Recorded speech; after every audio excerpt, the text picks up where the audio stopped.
मेरे भाई बलवान दौलतपुरिया जी, सभी के सब यहाँ पर जितने भी हमारे आए हुए हैं, जर्नल सारे के सारे, अब नाम नहीं लूंगी भैया, जिसका नाम रह गया तो फिर मुश्किल हो जाती है। तो आप सारे गांव के सभी लोगों का बहुत बहुत तहे दिल से मैं धन्यवाद करती हूँ। आज आपने मौका दिया मुझे। अब मुझे दो बात करने दो। अब सारे लोग आके आपके बीच में आ रहे हैं, चुनाव का माहौल है, ज्यादा समय आपका मैं लूंगी नहीं।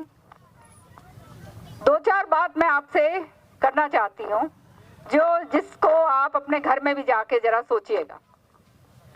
ये चुनाव जो है ये आम चुनाव नहीं है, ये आपका चुनाव हरियाणा की राजनीति की दिशा तय करेगा। ये बात याद रखना। जो हरियाणा के अंदर आज सत्ता परिवर्तन है, जिसकी जरूरत है, उसकी शुरुआत ये चुनाव करेगा और इसकी जिम्मेदारी एलनाबाद के सारे कर्मठ लोगों के ऊपर, आपके कंधों के ऊपर है। आज जो हरियाणा में हो रहा है और पूरे देश में हो रहा है, आपसे छुपा हुआ नहीं है। ये सरकार जो सत्ता में है, सत्तासीन है, बीजेपी की सरकार, इससे राजी हो भाई के दम न्यू बताओ। राजी कौनी तो हाथ खड़े करके बोलो कौनी, ताकि मैंने मेरा बांटे। जोर से बोला करो यार, इतने के मायूस हो रहे हो, डरते हो क्या? तो ये कोई भी इस सरकार से कोई खुश नहीं। क्यों खुश नहीं है? क्योंकि सरकार किस लिए बनाई जाती है? सरकार बनती है लोगों को फायदा पहुंचाने के लिए, लोगों का विकास के लिए, नौजवानों को नौकरी के लिए, इलाके के अंदर विकास करवाने के लिए। सही बात है या नहीं? लेकिन मैं हैरान हूं, आज सारे एलनाबाद में मैं घूम रही हूं, मुझे ये बात बताई जा रही है, पिछले 3-4 गांवों से मैं आ रही हूं, कि आपके इलाके के अंदर सेम की बहुत जबरदस्त जो है मुश्किल है। मुझे हैरानगी होती है कि इतने साल हो गए और आपकी ये मुश्किल जो है, इसका समाधान नहीं निकल पाया। हम अपने हलकों के अंदर जाते हैं जब, और बोल के आते हैं कि भाई हम ये काम करेंगे, अगली बार तब जाते हैं जब हम वो काम करवा के जाएं। समझ रहे हो? ये बात मैं वैसे नहीं बोल रही, मैं कभी झूठ नहीं बोलती, मेरे हलके में आके देख लेना आप। तो मुझे हैरानगी होती कि एलनाबाद ऐसा हलका है जहां पर कहीं तो टेल तक पानी नहीं पहुंच रहा, कहीं पे इतनी सेम है कि वहां पे सारा का सारा जो है फसल की बर्बादी हो रही। आपकी जो है यहाँ पे नरमा की फसल में सारी देखती आ रही थी, सारे टिंडे के अंदर जो है वो पूरा वो लग गई है, कीड़ा लग गया है। मुआवजे की कोई बात नहीं करी जा रही, गिरदावरी अभी तक हो ही नहीं। सही बात है क्या? ये सही है? और उसके साथ साथ जो मुआवजा आपको मिलना चाहिए उसकी कोई बात ही नहीं होती। विधानसभा के अंदर, हमारे इलाके के अंदर जब ये मुआवजे की बात आती है, खड़तू उतार देती हूँ मैं भाई विधानसभा में। जो आप फेसबुक अगर तुम देखते होगे तो देखना उसके ऊपर किस तरह से हम आवाज उठाते हैं। तो वोट किस लिए है? वोट भाईचारे की नहीं होती, वोट किसी के कहने की नहीं होती, वोट किसी के प्रलोभन में लेन देन की नहीं होती। समझ रहे हो? वोट होती है खाली तुम्हारी अपने विकास के लिए, तुम्हारे बच्चों के, तुम्हारे इलाके के लिए और बच्चों के भविष्य के लिए। तो आरे दौरे कि मैं कौन ही भाई, खाली एक वोट का सौदा है। कोई ये बात कौन कहे तुमने? सच्ची बात बताऊंगी मैं, सीधी सादी बात करती हूँ। तो ये वोट जो है, इसको जाया मत करना। इस वोट के जरिए तुम वोट की चोट के जरिए अपनी आवाज उठवा सकते हो, या वोट ऐसी जगह डालो जहां जैसे दबे पड़े हो वैसे के वैसे रह जाओगे। समझ रहे हो ना मैं क्या कह रही हूं? तो समझ जाओ, समय आ गया है, उठो, आवाज उठानी सीखो। नहीं उठाओगे, अपने एक भोले भाले न्यू ही बन के बैठे रहोगे तो भाई थारी पूछे को नहीं कोई भी। पूछ करवानी है ना तो भाई उछल कूद करनी पड़ेगी। इसलिए मेरी आपसे प्रार्थना है, ये बीजेपी को ऐसा सबक सिखा कर भेजो ऐसा सबक सिखा कर भेजो कि इसकी जमानत से भी जमानत जब्त हो। ये जो तीनों काले कानून जो हैं लगाए हैं इन्होंने, देखो केंद्र के अंदर सरकार जब आएगी, ये व्यवस्था परिवर्तन होगा, केंद्र में सरकार आएगी तो बड़ी पार्टी ही आ सकती है, कोई छोटी मोटी पार्टी तो आएंगी नहीं। मानते हो इस बात को? और केंद्र में अगर सरकार कांग्रेस की बनती है अगली बार, सबने देख लिया भाई ये मोदी का सौदा, देख लिया नहीं देख लिया? सबने देख लिया, बरत लिया भाई, मेरा भी पाट लिया कि भाई झूठ के अलावा और कि मैं कौन। तो अगली सरकार जब बनेगी तो पहली कलम से तीनों काले कानून कांग्रेस पार्टी रद्द करेगी। हरियाणा के अंदर इन्होंने जो काले कानून पास करे हैं जमीन अधिग्रहण का, बेरा है तुमने क्या उसका कौन है बेरा? मेरे तो हैरान की हो रही है भाई, इलाहाबाद वालों ने तुमने बेरा ही कौन क्या हो रहा है तारे गैल हैं? इसका कानून पास कर दिया पिछली विधानसभा में, जमीन अधिग्रहण रिहैबिलिटेशन बिल। मतलब रातों रात अगर सरकार चाहेगी कि तुम्हारी जमीन लेनी है, 72 घंटे के अंदर अंदर तारे कहते बोरिया बिस्तर रातों रात बाहर कर देंगे। ऐसा बिल लेकर आए, बेरा ही कोनी तुमने दो। और ये कहते थे ना दुगनी करेंगे आय, किसान की दुगनी होगी भाई आय के तारी, डीएपी की खाद की लाइन दुगनी जरूर होगी, लागत जो है वो दुगनी जरूर होगी, गैस का सिलेंडर जो है वो दुगना तिगना 10 बार और हो गया। क्यों बहनों? कहते थे 300 रुपए का था, हुआ था जब खड़तू फाड़ दिया था भाई इनने, मार मार के कहते सारे अर्धनगन होके पूरे के पूरी जो है हांटते थे ये सारे नेता। ये पूछो भाई 1000 से ऊपर हो गया, कितने जाओ हम? सच्ची बात है नहीं? सारी की सारी जो है औरतों को मुक्त करेंगे धुएं से। अब दोबारा से धुएं में बाढ़ दिया,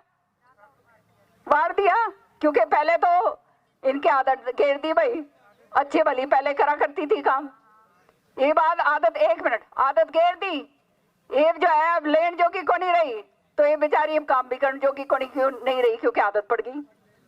ऐसा ही हो गया। हाँ भाई बताओ क्या बात है? कोई कंट्रोल नहीं।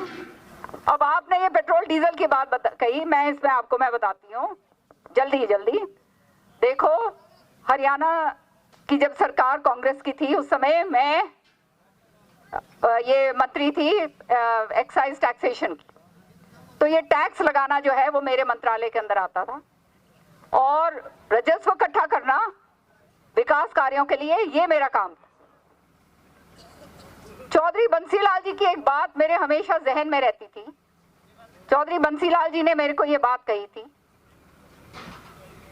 कितने दूरदर्शी आगे की सोच रखते थे कि अगर डीजल के ऊपर टैक्स लगता है तो सबसे पहला उसका जो है प्रकोप वो किसान के ऊपर पड़ेगा, आम आदमी पर पड़ेगा, महंगाई पे पड़ेगा, इसलिए डीजल पे वैट नहीं बढ़ना चाहिए।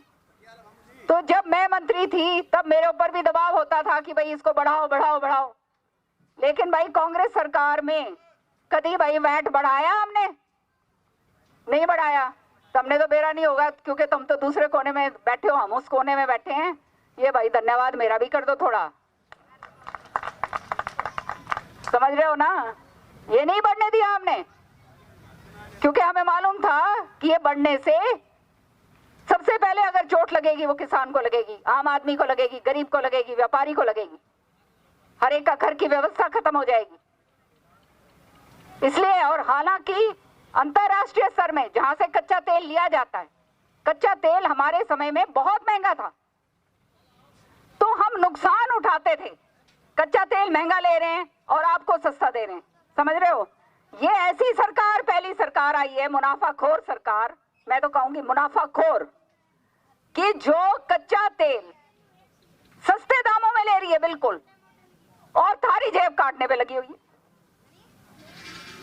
कोई कसर नहीं छोड़ी, महंगाई की नहीं कसर छोड़ी। कि मैं जो ये बात कही थी इनने कि भाई 75% हमारे छोरों ने नौकरी देंगे, बताओ भाई कि मैं कोई छोरे छारे तुम लगे के आड़े सारे काम के कोई? हाँ कोई नहीं। भ्रष्टाचार जो है जहां 100 रुपए दिए जाते थे भाई कितने देने पड़ते हैं? बोलो यार, बोल के ही राजी को नहीं तुम तो। बोला करो ताकि पता चले जो आते हैं तुम्हारे सामने की असलियत क्या है। जब यूं ही बोल बड़ा होके सुन लोगे तो भाई फिर ठीक से फिर यूं ही होगा, फिर और क्या होगा। हाँ, जो पीटीआई टीचर्स हैं वो हटा रहे हैं, जो बच्चे बेचारे जाते हैं एग्जाम देने उनके इम्तिहान जो है वो रद्द हो जाते हैं, परचून की दुकान के ऊपर जो है पर्चे बढ़ते हैं। अब कहाँ जाए हमारे छोरे, सारे नौकरी जो है वो कॉन्ट्रैक्ट के ऊपर डाल दी है। मोदी कहता है भाई तेल अपना तल के अपने पकौड़े तल लो, कहा नहीं कहा, हमने भी तेल के पकौड़े तले विधानसभा में बाहर, देखा होगा तुमने, देखी थी। वो भी अब तलने लायक नहीं छोड़े भाई छोरे हमारे, तेल इतना महंगा कर दिया। अब SC ST जो हैं उनका ये हाल कर दिया कि जिसके घर में गैस, जिसके घर में टेलीविजन, एक वो जो फ्रिज जिसके घर में आ गया वो गरीबी रेखा तो है ही नहीं उसकी, वो गरीबी रेखा से बाहर, तो उसका जो है वो खत्म। तुम्हारा बुढ़ापा पेंशन तो देख लिया ना मैंने, इसलिए बुढ़ापा पेंशन याद आ गई। बुढ़ापा पेंशन खत्म। कई तो यही थी कि 5,100 रुपए देंगे बुढ़ापा पेंशन, तो भाई कईयों के तो घर जो है बुढ़ापा पेंशन से चलते हैं। चले नहीं चले भाई, आने वाले सौदे में बुढ़ापा पेंशन खत्म, क्योंकि जिसके घर में आ गया ये सौदा, मतलब इसका मतलब तन्ने बुढ़ापा पेंशन जो है तमने कौन मिले। पहले यूं राजी हुआ करती थी ना औरतें, वो मैं एक अपने गांव में गई कहीं, वो कहे बहन जी मेरी बुढ़ापा पेंशन बना। मैंने कहा भान तेरी तो उम्र को नहीं थी, वो 40 साल की, कहती मैं 60 की हूँ। मैंने कहा भाई औरत होके 60 साल की तू बोले 40 की औरत, वो खाली इस खातर बोलेगी है ना। तो बात कहने की ये है कि हर चीज को खत्म कर रहे हैं, सब्सिडी खत्म कर दी, गरीब आदमी को मार के छोड़ दिया ये। और इनको सत्ता हाथ में किसने दी है? हमने खुद दी है, खुद दी है। कूद कूद के मोदी मोदी, घर घर मोदी, हर हर मोदी हो रही थी या नहीं हो रही थी? हो रही थी ना, थाली बज रही थी रात को, कहते कोरोना के लिए बेरानी के कर रहे थे। ये कोरोना के टाइम में तारे तो भगवान ने बचा दिया हमारे गांव में, नहीं तो भाई उधर जो हाल हुआ है ना मन्ने बेरा है, कितनी कितनी पूरे के पूरे घर बर्बाद हो गए, सारे धंधे चौपट हो गए, सबके में खत्म हो गया। सच्ची बात है या नहीं? तो ये सारी बातें समझा करो। तुम्हारे पास खाली एक वोट है और वो वोट के लिए ही सारे आते हैं, नहीं तो कोई को नहीं आके राजी भाई बताओ सच्ची बात है या नहीं, है ना। तो ये वोट कम से कम उड़े तो घेरो, जहां पे सत्ता परिवर्तन हो जाएगा, आवाज जाएगी पूरे हिंदुस्तान के अंदर, समझ रहे हो? आवाज जाएगी पूरे हिंदुस्तान के अंदर कि भाई एलनाबाद ने बीजेपी को बाहर का रास्ता दिखा दिया। करोगे? पक्की बात? इनको बिल्कुल जमानत जब्त करके भेजो भाई सबको, समझ रहे हो ना। और कांग्रेस पार्टी है जो केवल ये सारे काम कर सकती है और बाकी सब फर्जी काम है भाई, ये भी मैं बता दूं। बाकी तो भाई तुम समझदार हो, भेड़ बकरी तो हो नहीं कि भाई यूं बोला तो न्यू चाल पड़ो, न्यू बोला तो न्यू चाल पड़ो। अपना सोच समझ के वोट का दान दियो। ये वोट तुम्हारी भविष्य की वोट है, ये वोट तुम्हारी हरियाणा के भविष्य की वोट है, और ये वोट तुम्हारी सत्ता परिवर्तन की वोट है, ये बात याद रखना। बहुत बहुत धन्यवाद।